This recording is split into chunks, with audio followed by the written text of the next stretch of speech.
नमस्कार। इस वक्त हमारी मौजूदगी लोकहा विधानसभा अंतर्गत लोकही में है और हमारे साथ एक आरजेडी नेता है। सबसे पहले इनका हम आप लोगों को परिचय करवाते हैं। क्या नाम है सर आपका? हमारा नाम सूर्य नारायण यादव। हम लौकी प्रखंड के पूर्व अध्यक्ष रह चुके हैं आरजेडी का जिला उपाध्यक्ष रह चुके हैं। बेल्ही भवानीपुर पंचायत के पूर्व में मुखिया रह चुका हूँ। 2 टर्म आरक्षण होने के कारण हम अभी चुनाव नहीं लड़ सकते हैं मुखिया से। वर्तमान में हमारी पुत्रवधू पंचायत समिति से एक सदस्य है। सर, लोकहा विधानसभा में अभी तक एक डिग्री कॉलेज नहीं बना है नीतीश जी की सरकार में।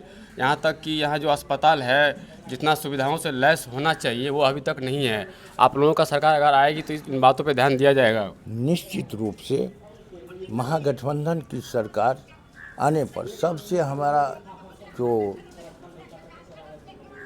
राष्ट्रीय जनता दल के जो नेता हैं हम लोगों को लालू प्रसाद जी, उनके सुपुत्र तेजस्वी जी का सोच है पहला प्राथमिकता शिक्षा पर।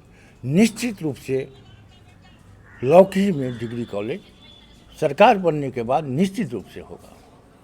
सर, तेजस्वी यादव ने घोषणा किया है कि हमारा अगर सरकार बनती है तो हम हर घर सरकारी नौकरी देंगे। तो वही एनडीए का कहना है कि ये संभव ही नहीं है। सर, क्या कहना चाहते हैं आप? ये बिल्कुल संभव है। कारण है हर परिवार में जो एक सदस्य को नौकरी देने की वादा की है तेजस्वी प्रसाद यादव जी। इससे पहले नरेंद्र मोदी जी जो सरकार में आए तो क्या कहा था, प्रत्येक साल हम 2 करोड़ नौकरी देंगे, 15-15 लाख प्रत्येक उसको खाता में रुपया देंगे। ये कोई बड़ी बात नहीं है। जो परिवार में आज तक एक भी सदस्य सरकारी नौकरी में नहीं है, इनका घोषणा है जो हम नौकरी निश्चित रूप से देंगे। वो जो विरोधी कहते हैं, सत्ता पक्ष वाले कहते हैं कहाँ से नौकरी, वही सत्ता पक्ष वाला जब पिछले चुनाव में 2020 में तेजस्वी प्रसाद यादव ने घोषणा किया था जो हम जो सरकार में आएंगे तो निश्चित रूप से 10 लाख नौकरी एक बार में ही देंगे।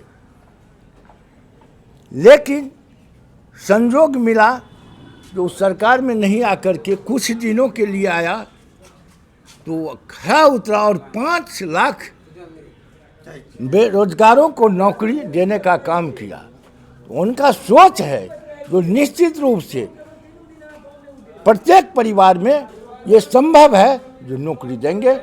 पहला ये तो 20 दिन के अंदर में कहा घोषणा करेंगे, हम काम शुरुआत कर देंगे। पहला कलम चलेगी उनकी तो सिर्फ नौकरी पर चलेगी। सर, नीतीश जी का ये भी कहना है कि हमारे सरकार में जो लालू जी की सरकार में भ्रष्टाचार था, हमारे सरकार आई तो भ्रष्टाचार पर बिल्कुल हम काबू पा लिए। क्या कहना चाहते हो सर? भ्रष्टाचार पर जो आप ये हैं और सारी लोग देखते हैं, आपको तो गणना करना पड़ेगा जो 15 वर्ष में लूट, हत्या, बलात्कार कितना हुआ और लेखा कीजिए 20 वर्ष में कितना हुआ है, जो कभी नहीं, इतिहास है जो कभी नहीं। मुजफ्फरपुर में बाल कांड में देख लीजिए जो बलात्कार हुआ। अभी तो लूट, हत्या, बलात्कार आम बात हो गई है। ये लोग एक बदनाम करने के लिए जो कहते हैं नहीं, लालू जी के रिजीम में भ्रष्टाचार हुआ, विकास का काम नहीं हुआ। लालू जी जो आज देख रहे हैं, जो मनुवादी लोग थे, सामंती लोग थे, उसका विरोध में करके जो दबे कुचले अति पिछड़ा, जो छुआछूत का भेदभाव करता था, वैसे लोगों को मुंह में जुबान दिया, सत्ता में भागीदारी दिया। आज अपने गर्व से कहते हैं जो हम हरा अधिकार चाहिए। ये कौन? उसका नारा था शिक्षित बनो, संगठित रहो और अपने अधिकार के लिए संघर्ष करो।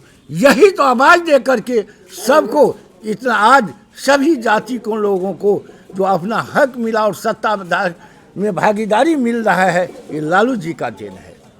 सम्राट चौधरी ने कहा सर कि लालू यादव को टिकट कोई उम्मीदवार नहीं मिला तो नाच गान करने वाले क्या कहते हैं खेसारी लाल यादव को टिकट दिया गया, जबकि खुद अपना सर्टिफिकेट वो नहीं दिखा पा रहे हैं। एक कहावत है, देखना है तो अपने आप को देखो।